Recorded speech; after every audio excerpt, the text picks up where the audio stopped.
Hi girls. Sorry I couldn't be there on the first day back. The weather change has given me a sinus infection.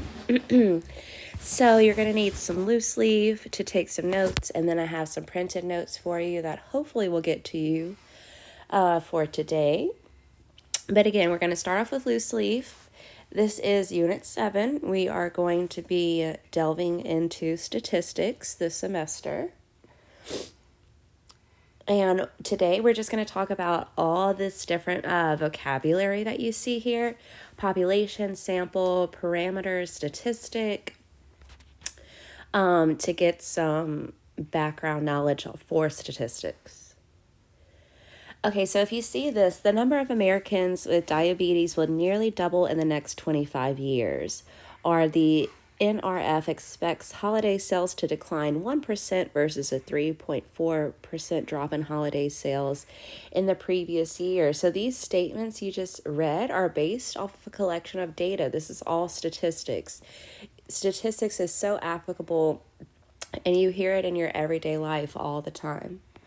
Okay, so what I want you to do right now, instead of me just showing you all the vocabulary words and it being blah, blah, blah, boring, go to Canvas, go to the Unit 7 module, and there is a link that says vocabulary site. So there is actually, excuse me, I'm about to blow my nose.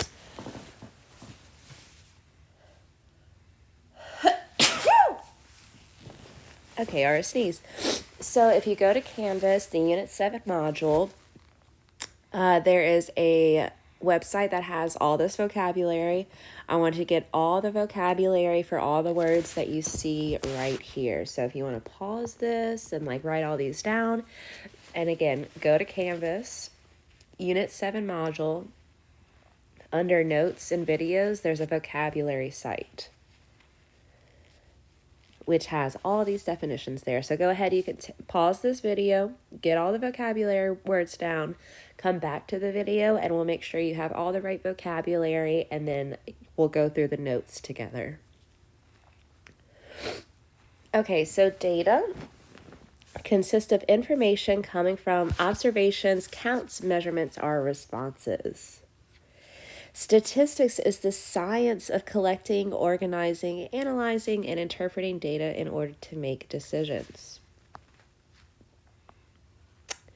Population is the collections of all outcomes, responses, measurements, or counts that are of interest. A sample is a subset or a part of that population.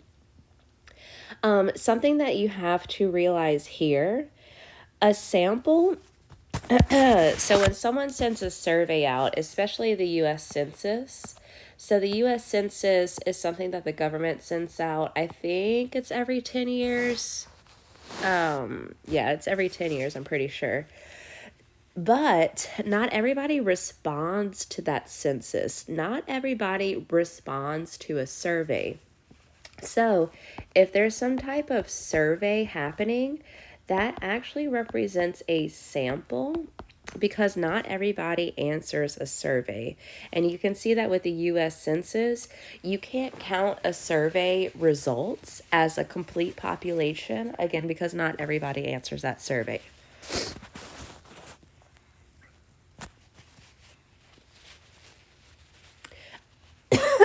Okay, so this is where your notes hopefully should start.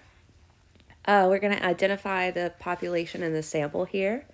So a survey of 1,353 American households found that 18% households own a computer. Okay, because this is a survey, we're going to say,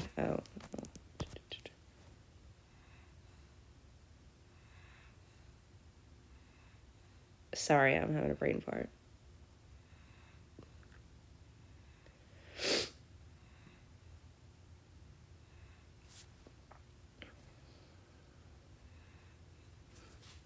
Okay, yeah, this is what I was trying to say. If it's a survey, it still represents a sample. So the population would be American households.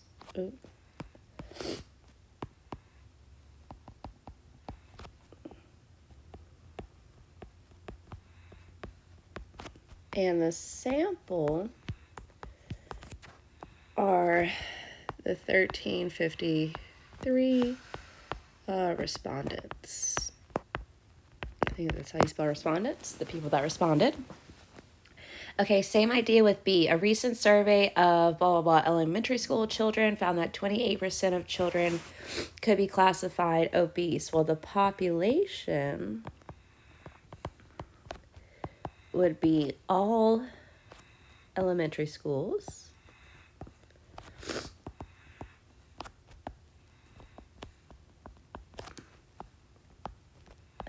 Sample would be 25 respondents.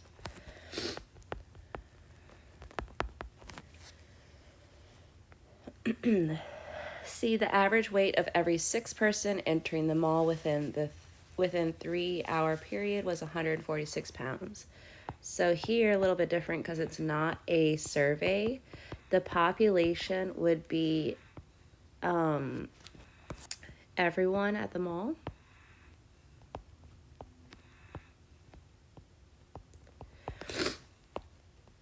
The sample, or the group, or the subgroup, would be every 6 person. Oh, look how my handwriting is so messy. You know when you take a break from writing and then you come back and it's like, ooh. Okay. Okay, so that's the difference between population and sample. Now we're going to go into parameter and statistic. So parameter is a numerical description of a population. A statistic is a numerical description of a sample. So it's kind of easy because there's a mnemonic device. Population goes with parameter. Sample goes with statistic. Okay, so this should be from your notes. Determine whether the numerical value describes a population parameter or a sample statistic. Explain. I'm not explaining. We'll explain with this video, but I'm not writing it out.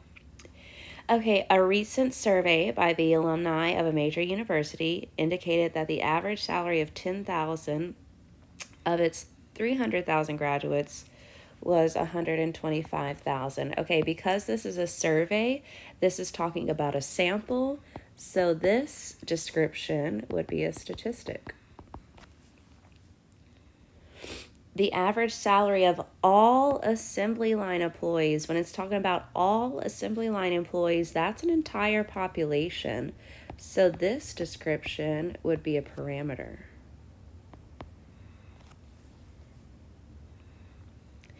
The average late fee for 360 credit card holders was found to be $56.75. There's definitely a lot more than 360 credit card holders, so that is not an entire population. So this would be a statistic. So again, if it's a sample, the numerical description or the numerical value it's talking about would be a statistic. If it's a population, if it's talking about an entire group of people, that would be a parameter. Okay, so that's population, sample, parameter, and statistic. Now we're getting into descriptive and inferential statistics.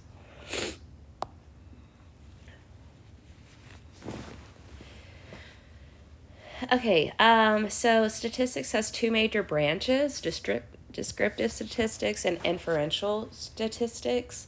Descriptive statistics is like what you see, like 25% of the butterflies, I don't know, wanted to do country, whatever. An inference is a conclusion that you draw from that. So since 25% of the butterflies wanted to do country, I can infer that most of them don't like country as their favorite music genre. Okay, determine which part of the study represents descriptive branch and what conclusions can be drawn using the inferential statistics. Okay, so again, the descriptive statistics, that's the actual numerical information. So 70% unmarried men,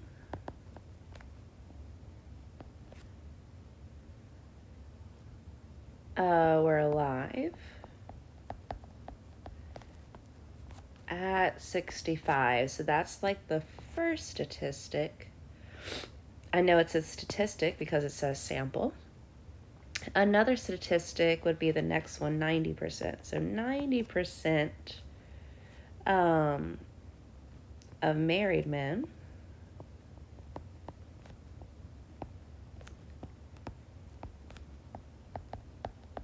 were alive at 65. So those are both examples of the descriptive statistic. Now for the inferential statistic, I need to make an inference from that. Well, since more married people were alive, or men were alive at 65, I can infer that if you are married,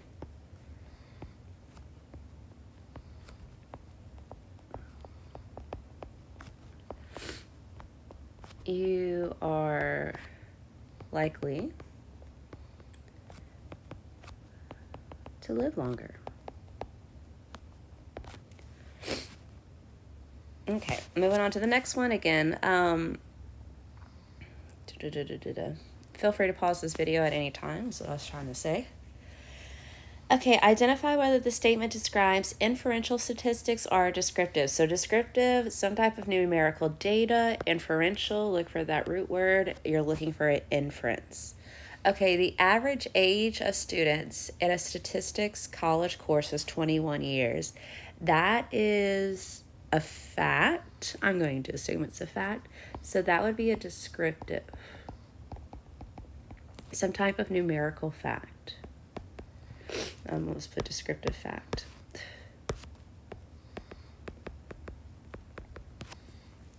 The chances of winning the California lottery are 1 in 22 million. Again, that's a numerical fact. I'm going to say that's descriptive. There is a relationship between smoking cigarettes and getting emphysema. That is an inference. There's no numerical facts in there. Kind of makes sense that that's an inference as well. From past figures, it is predicted that 39% of the registered voters in California will vote in the June primary. So again, numerical fact, I'm going to say that's descriptive.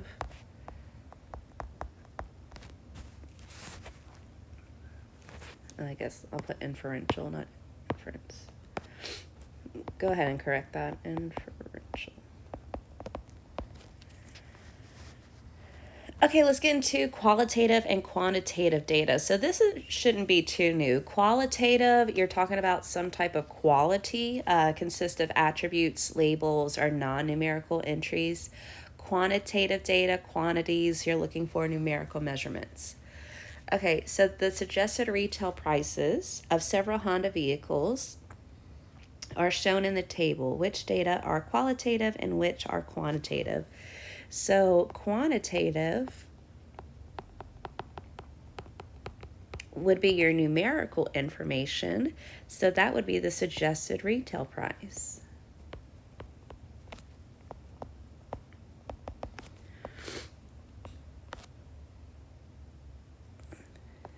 Qualitative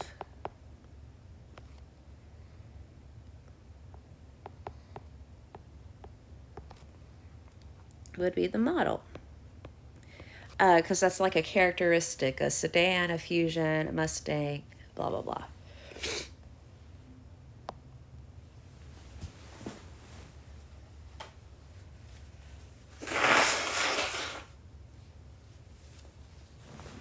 Okay, determine whether the data are qualitative or quantitative. The colors of automobiles used on a color lot, that's going to be a quality. It's non-numerical. So qualitative. The numbers on the shirts of a girl's soccer team. Okay, this one's tricky because it is numerical.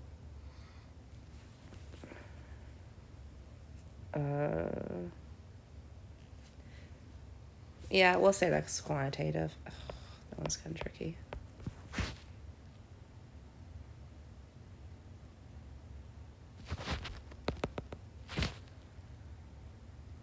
Okay. No. This one's qualitative.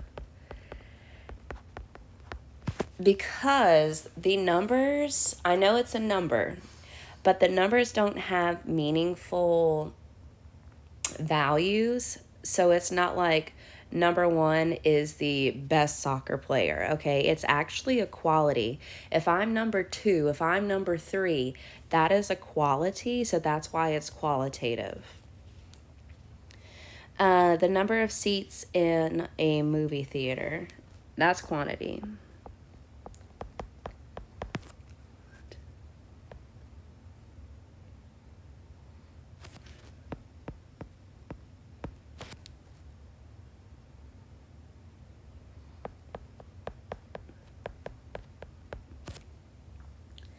A list of house numbers. Okay, so this is another example like B. A list of house numbers, like my house number is 305. That doesn't have any numerical relevance. Like 305 is not necessarily a smaller house or a smaller value than 307, my neighbor. So this is another qualitative. Your address is a quality that you have.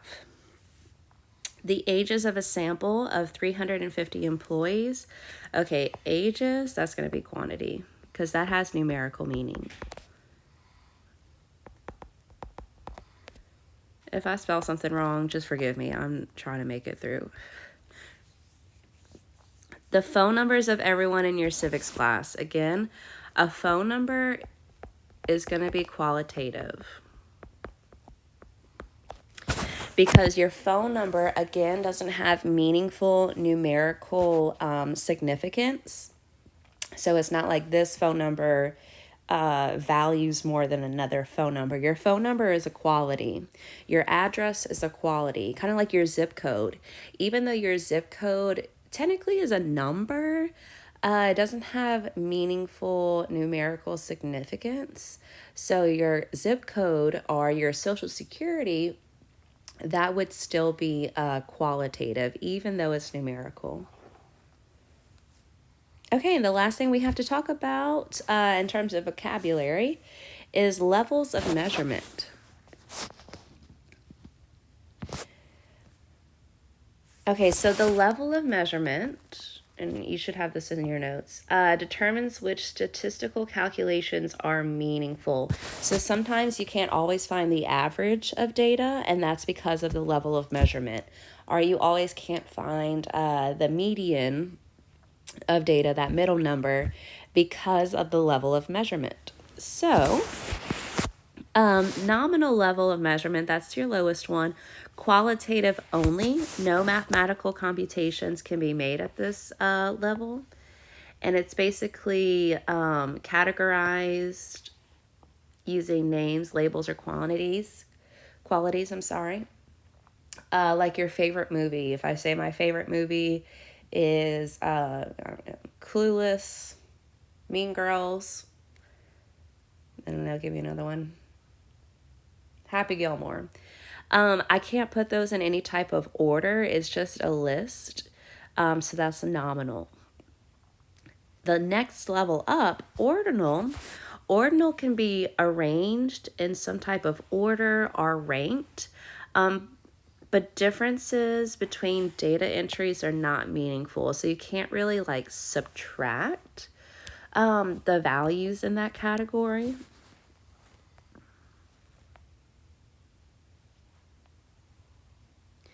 There is a difference between interval and ratio, but you just have to know interval / ratio. You will not have to distinguish between the two, but there is a difference between the two.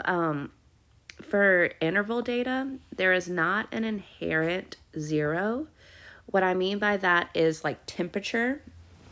Even though there is a 0 degrees Fahrenheit or a 0 degrees Celsius, that doesn't mean that there is no temperature, if that makes sense. So that's what an inherent zero is when zero actually means nothing, like money.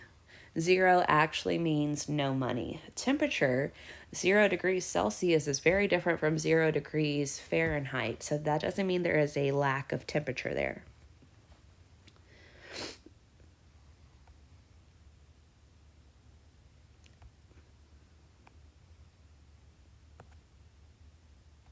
Okay, we're going to identify the data set as nominal, ordinal, or interval/ratio. Like I said, you're not going to have to determine between the two.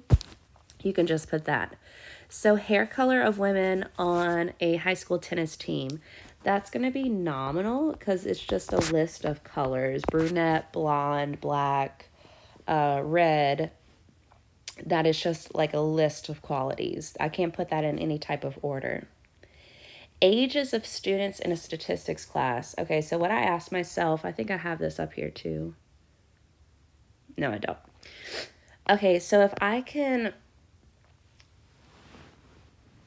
say the phrase twice as much, what I mean by that, can somebody's age be twice as much as another person's age? Yes. So that is interval/ratio, where you actually have numerical data that you can do calculations with, like multiply or subtract. Or like, can I be 2 years older than you? Yes. So that's why it's interval/ratio. If you can do meaningful calculations with the data, it would be interval/ratio. Numbers on the shirts of a girls' soccer team. This is why I brought this up. This is nominal. Again, because yes, they're numbers, but the ranking doesn't have meaningful significance. Like player number one doesn't get, the best player doesn't get number one. The second best player doesn't get nominal two. That is just a random thing, and that does not have any type of order to it. Okay, the ratings of movies ranging from poor, good, and excellent. Okay, that's some type of ranking or ordering system. That is ordinal. A list of social security numbers. Like I said earlier, social security numbers, that's qualitative. That is a quality. It's just a list of things. You can't put them in any type of meaningful order. So that is going to be nominal.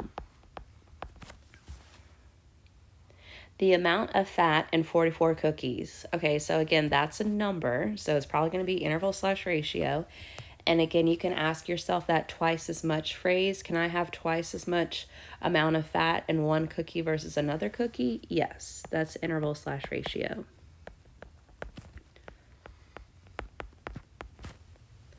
The nationalities listed on a survey, that's just a list, nominal. You wouldn't put those in any type of order.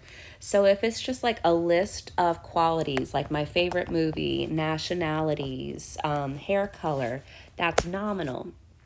If you could put some type of ranking on it, like poor, good, excellent, or even 5-star, 4-star, 3-star, that's ordinal. If you can do meaningful calculations with it, if it's numerical, like the amount of fat or the ages of students, that's going to be interval/ratio. Okay, so that is all the main bits of vocabulary that we're going to be using for a while for the next few units. But now, let's apply that a little bit more. Okay, so WWL, a local TV station, wants to know the percentage of people in Louisiana that watch the station's newest news program. So the station asked a group of 1,000 TV owners in Louisiana if they watch the program at least once a week. What is the variable? Oh, did I get variable?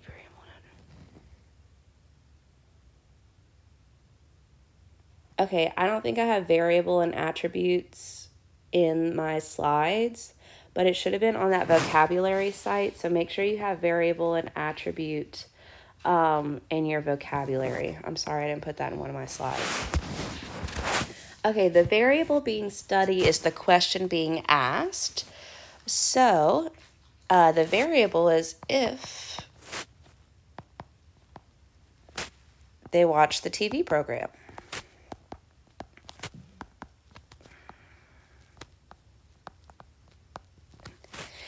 Okay, attributes. I think about attributes as possible answers to the variable. So what is a possible answer to that question? It's either yes or no. Case is another vocabulary word from that site. Sorry, I missed that one too. One case is like one single example. So what did one person say? I can just say you basically make this up. One person said they watched the TV program.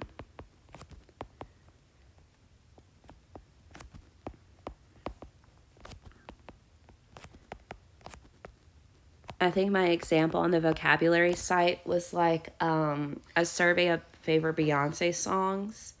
And one case was that Sydney Green voted for Party. That is one case, that is one example in the study.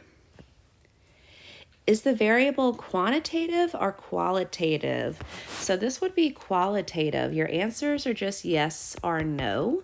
So that's definitely not going to be numerical. What is the level of measurement? Okay, because this is just a yes or no answer, you can't put that in any type of order. That is not numerical. That would be nominal.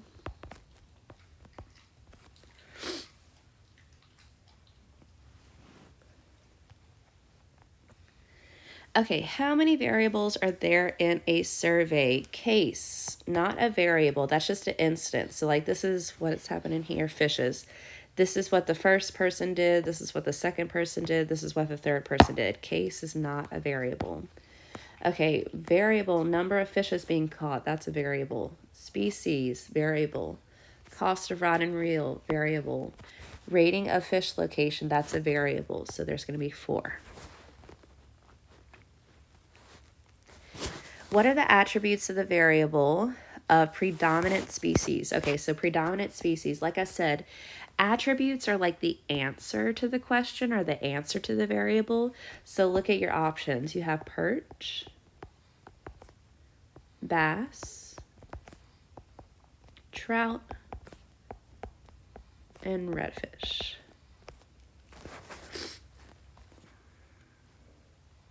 How many cases are there? Look at case. 6.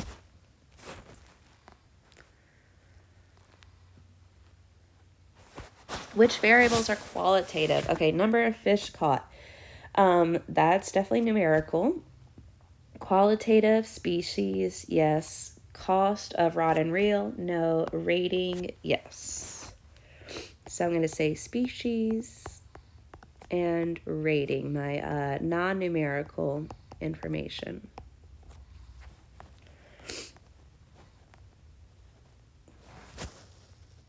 Okay, quantitative, so here's your numerical. Here's the number of fish caught.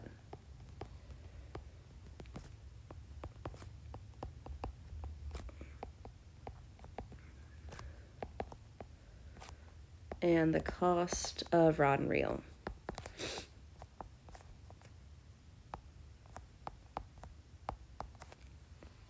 Again, case is not a variable, so I'm not listing that. Nominal. Okay, so this is some type of list that I can't put in an order. And again, case is not a variable. Number of fish caught. Can I catch twice as many fish as you? Yes, so that's not nominal. Predominant species. This is a list of species. That is nominal. Cost of rod and reel. That's numerical. That's not going to be nominal. It's also money, so it's not going to be nominal. Rating of fish location. That is a rating. That's some type of order. So that's going to be my ordinal level of measurement. So just species for nominal. Variables are ordinal. Okay, so like I said, this is some type of rating. Fair, good, excellent, poor. You can put that in some type of order. So that is ordinal.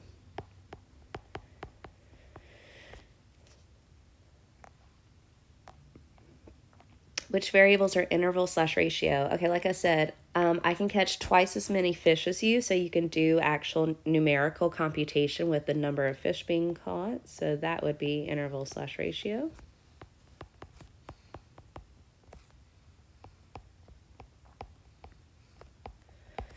And cost of rod and reel, you can do computations with that. You can subtract that data. You can multiply that data also. Again, that twice as much phrase, my rod and reel can cost twice as much as yours. So that is interval/ratio.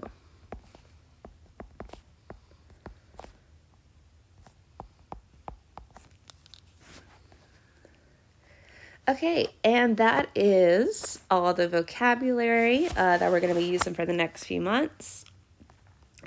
What I would like to do next is analyze charts and graphs to answer questions and make predictions.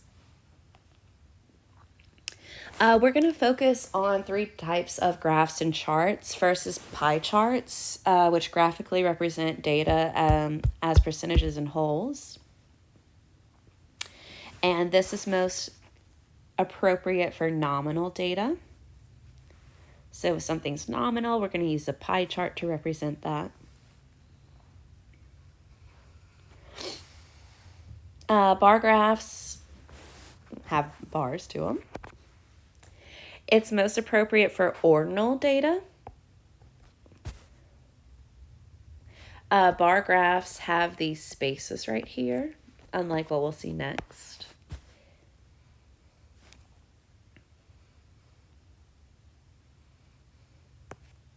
And with these, you're always going to have the attributes.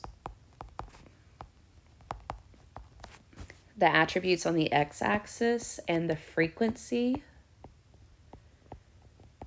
on the y-axis. The frequency is how many times that attribute occurred. So like how many times did people say they watched 0 to 2 hours of TV? That was probably like 4. How many people said they watched from 3 to 5? Maybe that's like 7. So that would be a frequency of 7 there, a frequency of 4 here. Okay, histograms kind of look like a bar graph, but they are connected. There's no space there. And you're going to use bar graphs for interval/ratio data.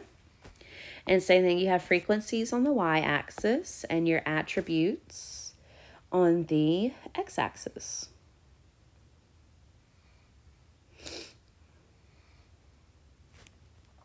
Oh no, I have that. You don't need that.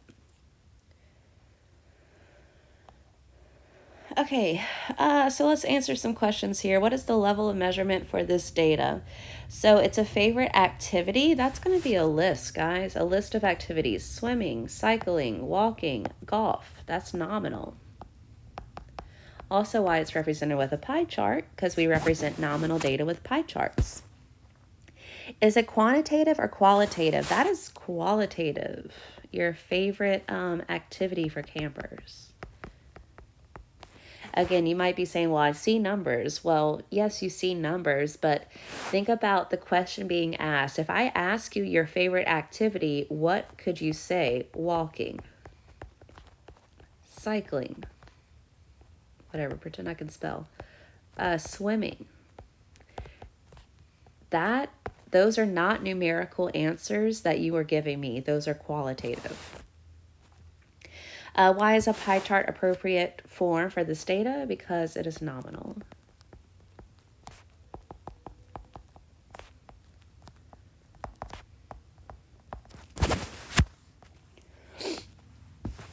Okay, what percentage of campers chose golf as their favorite activity?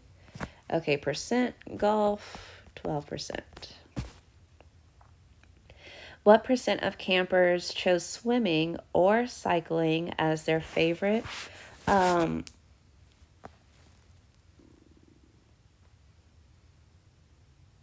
If it says or, you are going to add your percentages. So swimming, 18%. Plus cycling, 24%. What's that? I don't know. I'm sick.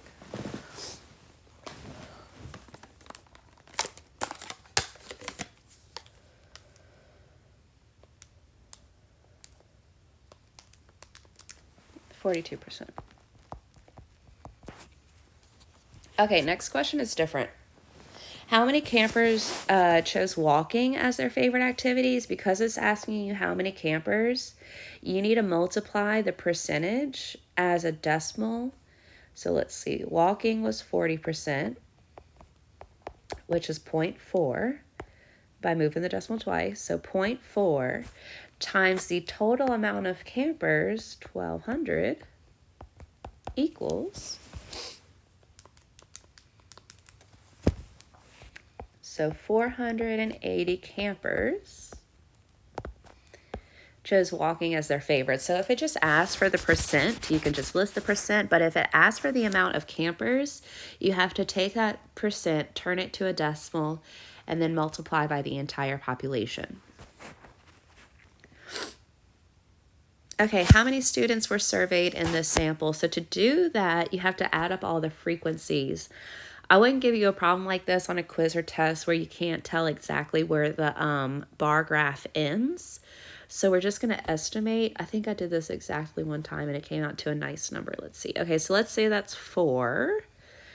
5, 6, 7 maybe. 22.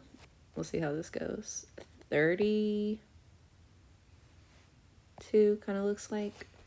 See, that one's 30. That ends on a bar. I'll say that's 4 as well. Okay, so now that I kind of estimated those frequencies, let me add them together. 4 plus 7 plus 22 plus 32 plus 30 plus 4, 99. Ugh, I wonder if one of them needs to be.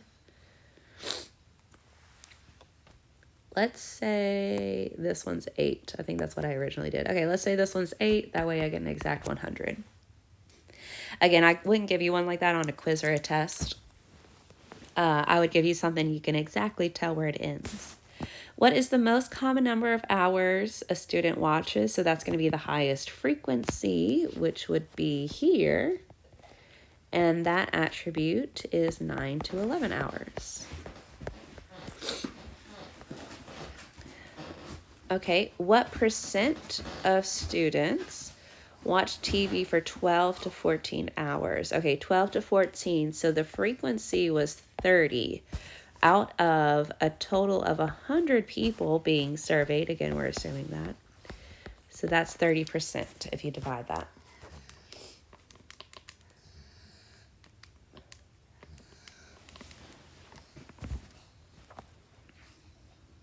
Okay, then a histogram. How many players weigh between 220 and 240? Okay, here's 220 and 240, so that looks to be 9. How many players are on the team? Okay, this is where we have to count up all the frequencies. So let's see, this looks like 2, 10, 7, is that at 4? And then another 2. If I add up all those frequencies,